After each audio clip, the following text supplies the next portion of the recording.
ഈശോ മിശിഹായ്ക്ക് സ്തുതിയായിരിക്കട്ടെ. ഈ അടുത്ത് കണ്ട ഒരു ചിത്രവും അതിനുള്ള ഒരു അടിക്കുറിപ്പും അത് വളരെ രസകരമായിട്ട് തോന്നി. അതിങ്ങനെയാണ്: ഒരു ട്രെയിൻ പാളം, അതിൽ ഓടിക്കൊണ്ടിരിക്കുന്ന ഒരു ട്രെയിൻ, അതിന് മുൻപിലേക്ക് ഒരു കന്നുകാലി എടുത്ത് ചാടുന്ന ഒരു മനോഹരമായ ചിത്രം. അതിനടിയിൽ എഴുതിയിരിക്കുന്ന അടിക്കുറിപ്പ് അതിങ്ങനെയാണ്: ചുവടൊന്ന് മാറ്റി ചവിട്ടിയിരുന്നെങ്കിൽ. പ്രിയമുള്ളവർ, ഇന്ന് ഈശോ നമ്മോട് പറയുന്ന ഏറ്റവും പ്രധാനപ്പെട്ട സന്ദേശം ഈ ചുവടൊന്ന് നമ്മൾ മാറ്റി ചവിട്ടണം എന്നുള്ളതാണ്. ഇത്രയും നാൾ നടന്ന ഒരു വഴിയിലൂടെയല്ല, ഇനി മുതൽ പശ്ചാത്താപത്തിന്റെയും മാനസാന്തരത്തിന്റെയും അനുരഞ്ജനത്തിന്റെയും ഒരു വഴിയിലൂടെ നമ്മളെല്ലാവരും നടക്കണമെന്ന് ഇന്നത്തെ സുവിശേഷം നമ്മെ പ്രധാനമായിട്ടും ഓർമ്മിപ്പിക്കുന്നുണ്ട്. അതിലൊന്നാമത്തെ കാര്യം മാനസാന്തരം അല്ലെങ്കിൽ പശ്ചാത്താപം അല്ലെങ്കിൽ അനുരഞ്ജനം, അതിന് നൽകാൻ പറ്റുന്ന ഏറ്റവും മനോഹരമായ അർത്ഥം അതിങ്ങനെയാണ്: പാപത്തിൽ നിന്ന് പിന്തിരിയാനും ദൈവത്തിലേക്ക് തിരിയാനും നമ്മളെല്ലാവരും പരിശ്രമിക്കണം എന്നുള്ളതാണ്. ഈ ദൈവത്തിലേക്ക് തിരിയലും പാപത്തിൽ നിന്ന് പിന്തിരിയലും നമ്മുടെ ജീവിതത്തിൽ നടക്കുമ്പോൾ നമ്മൾ ദൈവവുമായിട്ട് അനുരഞ്ജനപ്പെടും. ഒന്നാമത്തെ കാര്യം അതാണ്. ദൈവമായിട്ട് നമ്മളൊരു ബന്ധം, ലുക്ക് അപ്പ്, ദൈവത്തിലേക്ക് നോക്കാനായിട്ട് നമുക്ക് എല്ലാവർക്കും സാധിക്കും എന്നുള്ളതാണ്. എങ്ങനെയാണ് ദൈവത്തിലേക്ക് നോക്കാൻ പറ്റും? നമുക്ക് പലപ്പോഴും നമ്മൾ നമ്മുടെ ആവശ്യങ്ങൾക്ക് വേണ്ടി മാത്രം ഒരു ഉപകരണമായിട്ട് ദൈവത്തെയൊക്കെ നമ്മൾ കാണാറും അംഗീകരിക്കാറൊക്കെ ഉണ്ട്.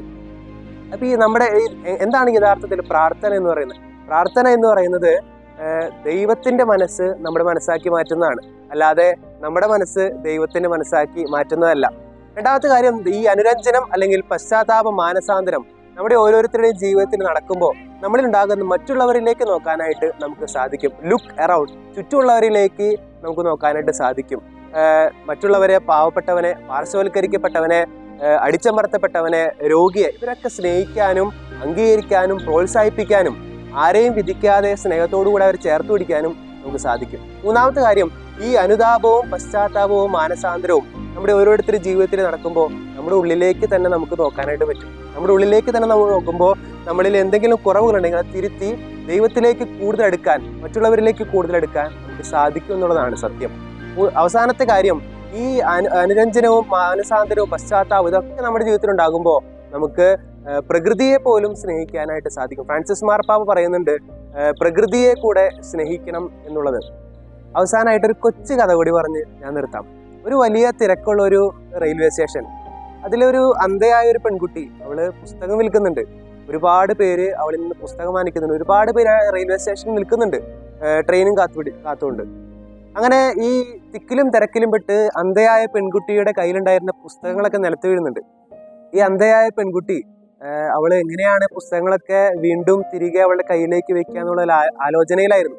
അങ്ങനെ ഇതൊക്കെ നോക്കി നിന്ന ഒരു ചെറുപ്പക്കാരൻ അയാൾ ഓടി വന്ന് അവളുടെ കയ്യിലേക്ക് ആ നിലത്ത് ചിതറിക്കിടക്കുന്ന പുസ്തകങ്ങളെല്ലാം എടുത്തുകൊണ്ട് അവളുടെ കയ്യിലേക്ക് വെച്ചു കൊടുക്കുന്നു. ആ പുസ്തകങ്ങളെല്ലാം കയ്യിലേക്ക് വെച്ചു കൊടുത്ത് ആ യുവാവ് തിരികെ പോകുമ്പോൾ ആ പെൺകുട്ടി, അന്ധയായ പെൺകുട്ടി, ആ മനുഷ്യനോട് ചോദിക്കുന്ന മനോഹരമായ ഒരു ചോദ്യമുണ്ട്: നിങ്ങളാണോ ദൈവം? രസകരമായ ചോദ്യത്തിന് അയാൾ വീണ്ടും ആ പെൺകുട്ടിയോട് ചോദിച്ചു, അതെന്താണ് നീ അങ്ങനെ പറയാൻ കാരണം? ആ പെൺകുട്ടി പറഞ്ഞു, ആരും സഹായിക്കാനില്ലാത്ത സാഹചര്യത്തിൽ ദൈവം സഹായത്തിനെത്തുമെന്ന് അമ്മ എന്നെ പഠിപ്പിച്ചു തന്നിട്ടുണ്ട്.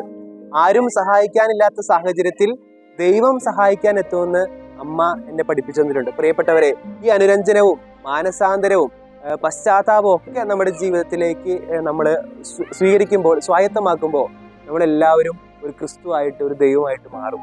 മറ്റുള്ളവരെ സ്നേഹിക്കുന്ന, അംഗീകരിക്കുന്ന, പ്രോത്സാഹിപ്പിക്കുന്ന, കൂടെ ചേർത്ത് പിടിക്കുന്ന ഒരു ദൈവം അല്ലെങ്കിൽ ഒരു കൂടെ ചേർത്ത് പിടിക്കുന്ന ഒരു വ്യക്തിയായിട്ട് നമ്മളെല്ലാവരും മാറും. അതിനുള്ള കൃപയ്ക്ക് വേണ്ടി നമുക്ക് പ്രത്യേകം പ്രാർത്ഥിക്കാം. എല്ലാവരെയും സമൃദ്ധമായി അനുഗ്രഹിക്കട്ടെ. കർത്താവ് ഈശോ മിശിഹായുടെ കൃപയും പിതാവായ ദൈവത്തിന്റെ സ്നേഹവും പരിശുദ്ധാത്മാവിന്റെ സഹവാസവും നമ്മെല്ലാവരോടും കൂടി ഉണ്ടായിരിക്കും, ഇപ്പോഴും എപ്പോഴും എന്നേക്കും.